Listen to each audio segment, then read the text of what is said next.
नमस्ते, मेरा नाम डॉक्टर आलोक बंसल है।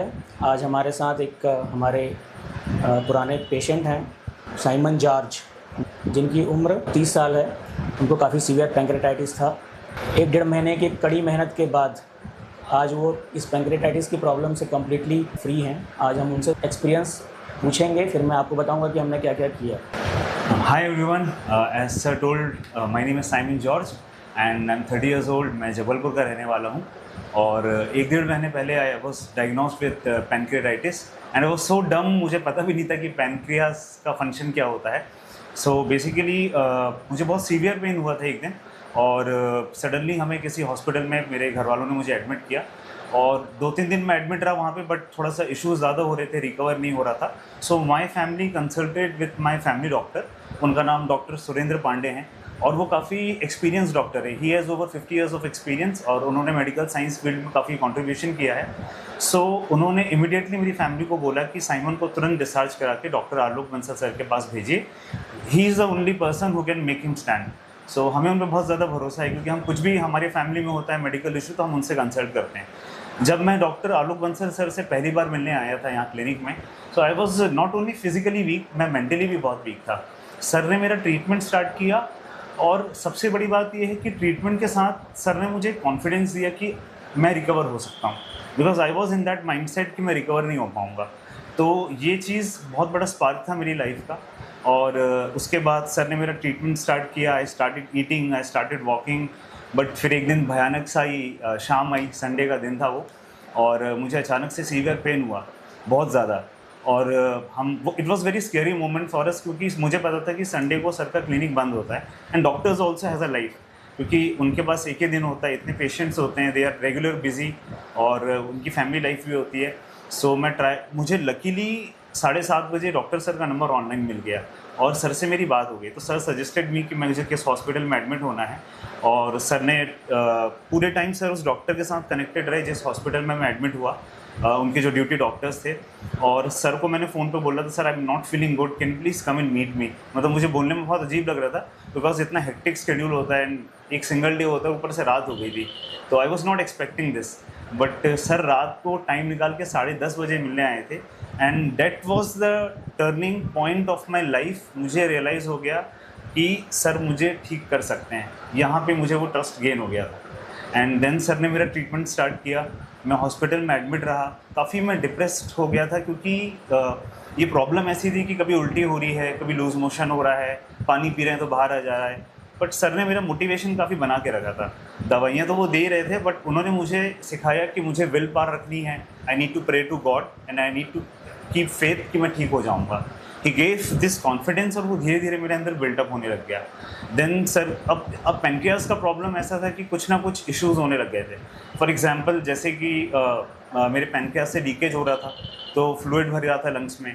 सर ने पहले उसको ट्रीट किया, देन सर ने एक प्रोसीजर किया था ARCP, वो हुआ।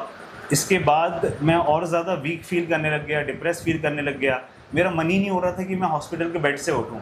सर ने मुझे ट्रीट किया, डिस्चार्ज किया, और सर ने मुझे एक चीज़ सिखाई थी कि आपको अगर ठीक होना है तो आपको विल पावर रखनी होगी and you have to move. क्योंकि इस बीमारी में ऐसा होता है कि आप बहुत ज़्यादा डिप्रेस हो जाते हो, फ्रस्ट्रेट हो जाते हो और आपको बहुत वीकनेस लगने लगती है। बट सर मुझे बार बार बोलते थे आपकी बॉडी की मोबिलिटी आनी है, आप सपोर्ट लेके चलो, जितना ज़्यादा आप चलोगे, जितना मूव करोगे, उतना आप हील होगे। तो जब मैं डिस्चार्ज होकर घर गया तो मैं घर में बेड में पड़ा रहता था और बेड में ही खा पी रहा हूँ, मेरा मन नहीं होता था। बट बार बार मेरे मन में सर की वो बात स्ट्राइक होती थी, you have to move, you need to keep the will power, you need to pray. और कहीं ना कहीं मैं तो कहूँगा मेरी लाइफ ट्रांसफॉर्म हो गई, because I was not a very spiritual guy. He told me to pray to God, उसके बाद काम करो। तो आई स्टार्टेड प्रेइंग गॉड। उसके बाद मैं वॉक करने लग गया। पहले मैं घर में वॉक करता था, फिर धीरे धीरे छत में वॉक किया और फिर मैं पार्क में पहुँच गया। पार्क में मैं पहुंचा तो 1-2 बार मुझे चक्कर आया और मैं एकदम से बैठ गया फुटपाथ में। मैंने बोला यार गलती की, इससे अच्छा घर में रहना था। अगेन सर की बात स्ट्राइक हुई, नहीं, ठीक होना है, हील होना है, रिकवर करना है, आपको बॉडी को स्ट्रॉन्ग करना पड़ेगा, you need to move, you need to mobilise.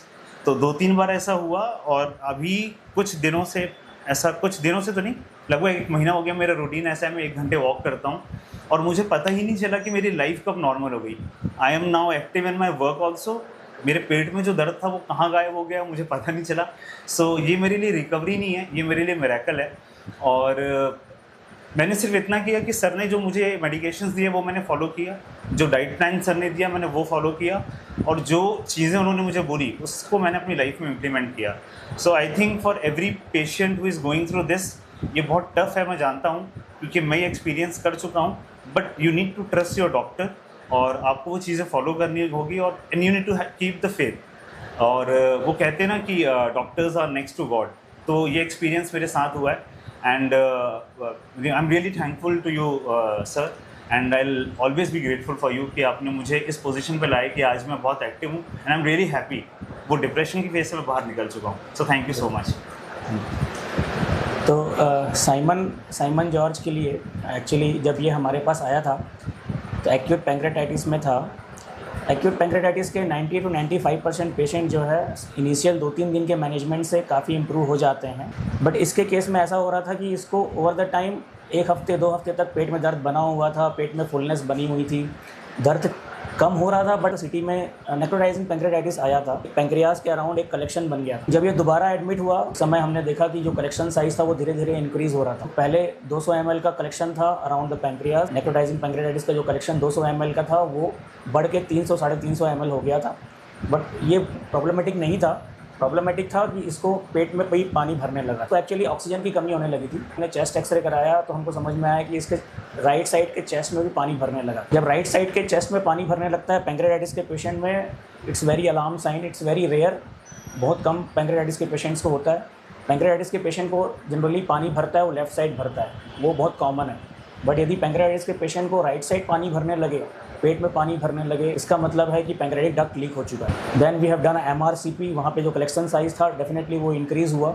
हमने इमीडिएटली उसका चेस्ट से पानी निकाला 1.5 से 2 लीटर, और हमने ERCP का प्लान किया। इमीडिएटली हमने ERCP और पैंक्रेटिक डक्ट स्टेंटिंग का प्लान किया। जब ERCP कर रहे थे तो पैंक्रेटिक डक्ट में नैरोइंग कम से कम 25 to 30 अटैम्प्ट करने के बाद हमारा वायर डक्ट के जो नैरोइंग थे उसको क्रॉस किया, और हमने देखा कि वहाँ पे पैंक्रेटिक डक्ट लीक हो रहा था। हमने उसमें कम से कम 9 सेंटीमीटर का स्टैंड डाला। पैंक्रेटिक डक्ट लीकेज को जब हमने देखा और स्टैंड डाला, और जब हम बाहर आ रहे थे तो उसमें से जो गश ऑफ फ्लूइड बाहर निकल रहा था पेट के अंदर, it was so satisfying. At this moment I realise कि अब स्टेज है जहाँ पे ये पेशेंट जो है बच जाएगा। मतलब इससे पहले का चांस नहीं था, लेकिन अब ये पेशेंट ये बच जाएगा। उसके बाद भी it took at least a month become a normal, because तो पैंक्रियाज का जो डक्ट था वो कहीं और लीक हो रहा था, तो उससे पेट में पानी भर रहा था, चेस्ट में जा रहा था उसका जो भी जूस है।